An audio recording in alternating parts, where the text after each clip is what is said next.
안녕하세요, 여러분. 한희재미 배정선 선생님입니다. 사회통합 프로그램 한국사, 오늘은 고려시대 두 번째 시간이에요. 두 번째 시간인데 고려시대 두 번째 시간입니다. 지난 시간에 후삼국의 통일 과정 알아봤습니다. 후삼국을 통일한 나라는 고려, 그쵸? 고려가 후삼국을 통일했어요. 근데 고려는 건국을 한 거하고 후삼국을 통일한 것까지 시간이 조금 있었어요. 고려의 건국은 918년, 후삼국의 통일은 936년이었죠. 자, 그 다음에 한번 보겠습니다. 오늘은 고려 태조 왕건의 정책과 고려 초 가장 큰 업적을 이루었던 광종과 성종의 정책까지 알아보도록 하겠습니다. 고려를 세운 왕건 한번 보겠습니다. 왕건이 누구냐? 궁예의 신하였다. 궁예가 누구죠? 후고구려를 세운 사람. 그리고 후고구려를 세운 후에 나는 미륵부처님이야 라고 하다가 왕건에게 왕위를 뺏긴 사람이죠. 궁예의 신하였던 왕건인데 궁예를 몰아내고 고려를 세우고 왕이 됩니다. 그러면 나쁜 사람 아니에요? 이렇게 생각을 할 수도 있는데 왕건이 인기가 많았다고 해요. 918년에 고려를 세웁니다. 어디에? 송악에 도읍을 정하죠. 송악은 여기 보입니까, 여러분? 지금의 북한 땅입니다. 도읍지는 송악, 개성에다가 고려를 세우게 됩니다. 궁예의 신하였지만 백성들의 신임을 얻어서 왕이 될 수 있었다고 해요. 자, 그리고 연호는 천수라고 지었다고 하는데 이 연호는 뭐 그렇게 중요하진 않습니다. 그러니까 뭐라고 하면 될까요? 그 나라의 별명 또는 나라의 다른 이름 정도 생각하면 될 것 같아요. 자, 왕건의 북진 정책 보겠습니다. 태조라는 것은 그 나라를 세운 첫 번째 왕을 다 태조라고 해요. 그러니까 고려를 세운 왕이니까 고려태조. 조선을 세운 왕은 첫 번째 왕은 조선태조라고 합니다. 고려태조 왕건의 북진 정책 볼게요. 북진은 북쪽으로 나가는 정책이라는 뜻이에요. 왜냐하면 고려는 고구려를 이은 나라다 라고 했잖아요. 근데 고구려 땅은 저 위쪽까지 있었잖아요. 그러니까 옛날에 고구려의 땅을 우리가 다 찾아야 되지 않겠어? 우리는 고구려를 이은 나라니까 이렇게 생각을 한 거죠. 고구려를 계승하고 북진 정책을 펼쳤습니다. 그래서 서경, 평양을 중요하게 생각을 했어요. 그리고 거란을 견제하는데요. 지금 송악은 여기에 있거든요. 도읍지는 여기인데 조금 더 북쪽인 평양을 중요하게 생각했다. 왜냐하면 여기에서 저 위쪽으로 가는 게 더 빠르니까. 그리고 거란을 견제한 이유는 알겠어요, 여러분? 발해가 거란의 멸망을 하잖아요. 그래서 거란을 처음에 싫어합니다. 자, 고려 태조 왕건의 북진 정책 볼게요. 고려 초기의 영토보다 북쪽을 더 많이 차지한 고려 후기의 영토라고 되어 있는데 고려 초기는 서경 조금 위에 요 지도 허리 짤록한 요 부분 정도까지였어요. 그러니까 여기 보면은 요쯤까지죠. 요쯤. 그런데 고려 후기에 보면은 거의 의주, 길주 막 요 위에 요 위쪽까지 차지를 했습니다. 그러니까 고려 태조 왕건이 우리는 북쪽으로 북쪽 땅을 먹어야 돼. 북쪽으로 나가야 돼. 라고 생각을 하고 그런 정책을 펼쳐야 한다. 이야기를 했기 때문에 계속 고려는 북진 정책을 펴게 되죠. 그래서 초기보다 훨씬 더 북쪽 영토를 많이 차지하게 된다. 라는 얘기입니다. 그리고 통일신라가 망하는 과정을 고려 태조 왕건은 봤잖아요. 귀족들끼리 서로 싸우고 지방 호족들이 힘이 세서 나라를 만들어버리고 이런 과정을 봤기 때문에 왕건은 왕이 힘이 세야 돼 라고 생각을 했어요. 그래서 왕권을 강하게 만들기 위한 여러 가지 정책들을 고민을 해서 많이 냅니다. 왜냐하면 이 지방 호족들이 다 힘이 너무 세지면 나처럼 나라를 세울 수 있겠구나 라고 생각을 한 거죠. 그래서 호족들을 내 편으로 만들기 위한 여러 가지 정책들을 펴는데요. 나는 이제부터 왕씨야. 자기의 성씨를 물려주기도 하고요. 나는 왕의 장인이야. 지방 호족의 딸들과 결혼도 합니다. 내 아들을 개경에 보냈어. 지방 호족의 아들들을 불러서 벼슬을 주기도 하죠. 어쨌든 간에 지방 호족들을 자기 편으로 만들기 위한, 그래서 왕의 힘을 강하게 하기 위한 정책들을 폈는데요. 그걸 호족 융합 정책이라고 부릅니다. 호족과 한편이 되는 거죠. 잘 어울리기 위한 정책. 혼인 정책, 지방 호족의 딸들과 결혼하는 것, 그리고 사성 정책 하면은 이제 나는 이제부터 왕씨야. 성씨를 주는 거죠. 네, 요런 호족 융합 정책을 펼치면서 왕권을 강화하고자 했습니다. 하나씩 볼게요. 태조 왕건의 혼인 정책 하면은요. 결혼이에요. 혼인. 총 29명의 부인이 있었고요. 그 중에서 그 부인들과의 사이에 아들 25명, 딸 9명, 그 중에 11명이 태자라고 합니다. 첫 번째 아들 무가 고려의 두 번째 왕인 해종이 되었어요. 자, 이렇게 29명의 부인이 있었던 이유가 뭐라고요? 지방 호족들하고 친하게 지내야겠다. 왕의 힘을 키워야겠다 해서 그런 거죠. 근데 29명의 부인이었던 것 치고는 그렇게 자식이 많지는 않죠. 왕건이 유언을 남기는데요. 그 10가지를 이거는 꼭 지켜라 라고 했던 게 있는데 그 유언을 훈요 10조라고 합니다. 그 10가지를 한번 보면은요. 처음 불교를 발전시켜라. 그래서 고려는 불교가 어마어마하게 발전을 하고 불교의 중심지였던 사찰, 절이 아주 큰 힘을 가지게 됩니다. 그리고 불교 문화가 어마어마하게 발전을 해서 지금도 고려의 불화는 불교 관련된 그림은 세계적으로 유명하죠. 어쨌든 왕건 제일 처음에 불교를 발전시켜라 라고 했습니다. 그리고 왕위는 맏아들이 있는 것을 원칙으로 하라. 아무리 똑똑해도 맏아들이 있는 걸 원칙으로 해라 라고 했어요. 왜냐하면 자식들끼리 싸우다가 나라가 위험해지는 것들도 봤기 때문이죠. 그 다음 중국 문화는 반드시 따를 필요가 없다. 거란과 친하게 지내지 마라. 거란을 조심해라 라고 했고요.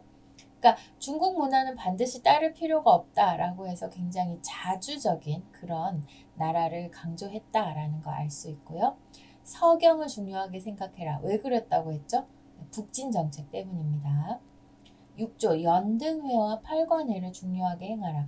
연등회와 팔관회는 둘 다 불교 행사입니다. 그래서 불교 관련된 행사를 중요하게 생각하라. 불교를 발전시켜라. 불교 관련된 얘기를 이렇게 남길 정도로 왕건은 불교를 굉장히 중요하게 생각했다는 거 알 수 있어요.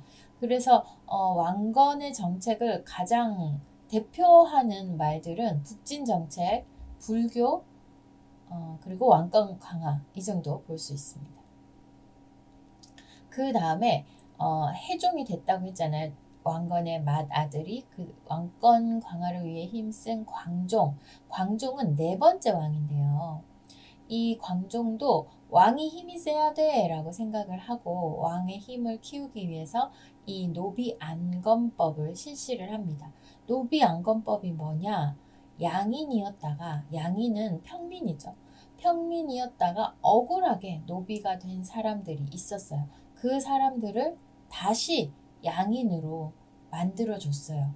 그러면 이게 왜 왕의 힘을 키우는 거예요? 생각하시죠? 노비들은 세금을 안 냈거든요. 네. 그러니까 노비가 많아지면 많아질수록 국가 경제가 안 좋아지는 거예요. 근데 양인들은 세금을 내요. 그러니까 양인이었다가 노비가 된 사람들을 신분을 되찾아주면 이 사람들은 나라가 얼마나 고맙겠어요. 내가 억울하게 노비가 됐는데 내 신분 되찾아준 왕이야. 나라에 엄청 고마운 마음이 있겠죠. 그래서 좋고 또 나라 입장에서는 경제적으로 세금도 거둘 수 있어서 더 좋은 거예요. 노비안건법이 그래서 왕의 힘을 키우는 정책이 됩니다. 그리고 과거 제도는 과거, 현재, 미래 할 때 과거가 아니고 과거 시험. 네. 똑똑한 사람들을 시험을 쳐서 뽑는 거예요. 그런데 이 과거 제도가 왜 왕권 강화인가요? 왕의 힘을 강하게 만드는 건가요? 중앙 관리들의 힘을 견제하기 위해서 실시를 한 거예요. 중앙 관리들이 자꾸만 자기 아들들 벼슬 주려고 하고, 그러니까 그것도 좋지만 똑똑한 사람들이 일을 해야 나라가 잘 된다. 나는 시험을 쳐서 뽑겠다. 이렇게 한 거죠. 그러니까 아무리 그 중앙 관리들이 힘이 세다고 해도 자식들이 이 과거 제도를 통과하지 못하면 중요한 자리에 올라갈 수 없는 거예요. 그래서 과거 제도도 왕권 강화가 됩니다. 왕의 권리가, 왕의 힘이 세지려면 귀족들의 힘이 약해지는 거거든요. 네, 그래서 과거 제도도 왕의 힘을 강하게 하는 중요한 정책이었다 하고 생각을 하면 되겠습니다. 자, 왕권 강화를 위해 힘쓴 광종, 우수한 관리를 등용을 했고 중앙 관리의 힘을 견제했다. 무엇을 통해서? 네, 과거제를 통해서. 근데 그 전에는 뭐였는데요? 그 전에는 음서제라고 해서 나라를 세우는데 큰 공을 세운 사람들의 아들들한테는 관직을 주는 거예요. 아버지가 나라를 세우는데 큰 공을 세웠으면 그 아들은 대단히 잘나지도 않고 대단히 똑똑하지도 않아도 관직을 받는 거였어요. 근데 그렇게 하다 보니까 그 집안에 계속해서 높은 자리에 있는 사람들이 생기는 거잖아요. 안 되겠는데 생각을 해서 시험을 쳐서 뽑을 거야. 우수한 사람들을 뽑을 거야. 라고 해서 이 음서제를 통해서 대대로 관직을 하는 중앙 관리들의 힘을 견제할 수 있었습니다. 그 다음에 고려의 정치를 완성한 성종이라고 하는데요. 이 어떤 나라나 성자, 이거 완성하다라는 뜻이거든요. 이 성종들은 대부분 법을 완성한 왕들에게 성종이라는 이름을 붙여주는 경우가 많아요. 고려의 성종도 최승로라는 사람이 이렇게 해야 됩니다. 이렇게 하면 안 됩니다. 하고 자기의 생각을 28개를 적어서 올린 그런 최승로의 시무 28조라는 글이 있어요. 그 글을 보고 이 유교를 중요한 정치 이념으로 삼도록 건의를 했고요. 유교는 나라에 충성하고 부모님께 효도하고 이런 원리들을 가지고 있는 이념입니다. 그거를 정치적으로 아주 중요하게 생각을 해야 된다라고 말을 했고요. 그 사람의 시무 28조의 원리에 따라 나라를 다스려야겠다라고 생각을 했던 그런 성종입니다. 그 다음에 의창, 상평창을 설치를 하는데요. 최승로의 주장을 받아들여서 고려의 상황에 맞는 정치 제도를 만들기 위해 유교를 정치의 기틀로 받아들였어요. 그래서 유교의 기틀 아래에 여러 가지 그 정책들을 편 거죠. 의창과 상평창은 농사가 잘 되었을 때 곡식을 모아두었다가 안 좋을 때 그걸 풀어서 백성들에게 나누어 주는 그런 백성을 위한 정책입니다. 이게 왜 중요하냐 하면은 유교는 백성이 나라에 충성을 하는 것처럼 백성을 자애롭게 대해야 한다라는 얘기도 하거든요. 그래서 이런 그 유교의 원리에 의창, 상평창도 같이 해당이 되는 것 같습니다. 최승로의 시무 28조 주요 내용 보면은요. 관리의 의복과 백성의 의복을 달리해야 한다. 임금과 신하, 부모와 자식 간의 도리는 중국의 것을 따른다. 국가의 큰 행사, 연등회 8관에는 백성의 부담이 크므로 삼간다. 불교보다는 유교에 따라 통치한다. 왕은 교만하지 말고 아랫사람을 공손히 대한다. 관리를 공정히 선발한다. 양인과 천인의 구별을 뚜렷이 해 아랫사람이 윗사람을 모욕하지 못하게 한다. 어때요, 여러분? 고려 태조 왕건이 죽으면서 남긴 유언 훈요 10조 첫 번째가 불교를 중시해라, 불교를 발전시켜라, 연등회와 팔관회를 꼭 해라 이런 거였잖아요. 근데 이 최승로의 시무 28조에는 그런 거 하지 말고 유교를 따라야 된다. 연등의 팔관에 하면 안 된다. 중국의 것을 따라라. 훈유 10조에는 중국의 것을 따를 필요가 없다. 이렇게 돼 있었잖아요. 최승로는 어떤 이유에선지 중국의 그 유교 이념을 엄청나게 강조하면서 성종에게 시무 28조의 내용을 올립니다. 굉장히 그 신분제를 더 강화해야 된다고 얘기를 했고, 불교보다는 유교를 더 중시한다라는 것을 알 수 있는 그런 내용이에요. 유교 이념을 굉장히 강조했습니다. 자, 고려 태조와 광종, 성종의 정책을 한번 비교를 해볼까요? 왕건, 광종, 성종, 태조입니다. 태조.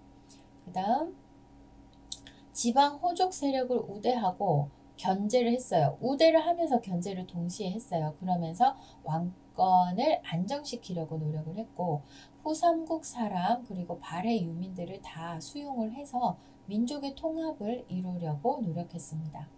광종은 노비안건법 그리고 과거제도를 통해서 왕권 강화에 힘썼고요.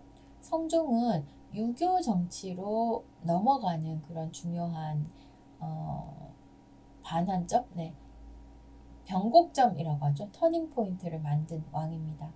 유교 정치는 최승로의 시무 28조를 수용하면서 유교 정치를 하게 됐는데, 유교는 공자의 가르침을 바탕으로 한 종교 이념 이렇게 생각할 수 있습니다.